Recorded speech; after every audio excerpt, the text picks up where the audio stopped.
Sinabi kay Jesus ng isa sa mga naroroon, Guro, iutos nga po ninyo sa kapatid kong ibigay niya sa akin ang bahagi ko sa aming mana. Sumagot siya, Sino ang naglagay sa akin bilang hukom o tagapaghati ng mana ninyo? at sinabi niya sa kanilang lahat, Mag-ingat kayo sa lahat ng uri ng kasakiman, sapagkat ang buhay ng tao ay wala sa dami ng kanyang kayamanan. Pagkatapos, isinalaysay ni Jesus ang isang talinghaga. Isang mayaman ang umani ng sagana sa kanyang bukirin. Kaya't nasabi niya sa sarili, anong gagawin ko ngayon? Wala na akong paglagyan ng aking ani. Alam ko na. Ipagigiba ko ang aking mga kamalig at magpapatayo ako ng mas malalaki. Doon ko ilalagay ang aking ani at ibang ari-arian. Pagkatapos, ay sasabihin ko sa aking sarili, Hayan, marami ka nang naipon para sa mahabang panahon. Kaya't mamahinga ka na lamang, kumain, uminom at magpasarap sa buhay.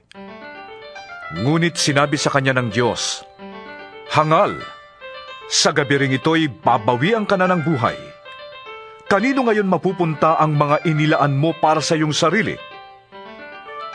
Ganyan ang sasapitin ng sino mang nagtitipo ng kayamanan para sa sarili.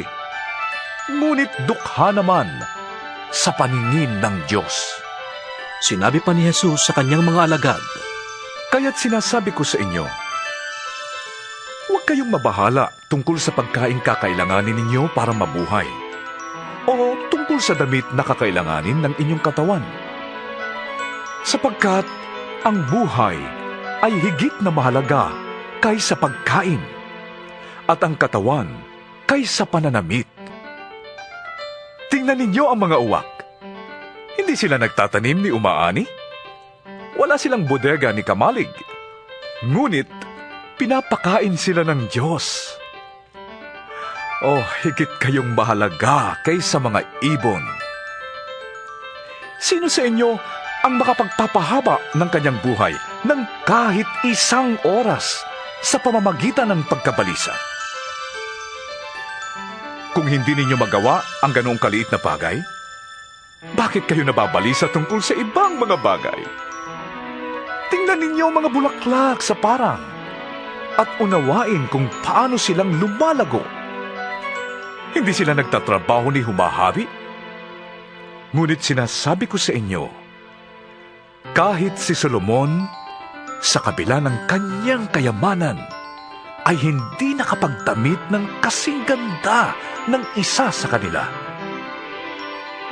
Kung dinadamitan ng Diyos ang mga damo sa parang na buhay ngayon at kinabukas ay iginagatong sa kalan, kayo pa kaya? Kay liit ng inyong pananalig sa Kanya. Kaya't huwag kayong labis na mag-isip kung saan kayo kukuha ng kakainin at iinumin. Huwag kayong mabalisa. Ang mga bagay na ito ang pinagkakaabalahan ng mga taong di nananalig sa Diyos.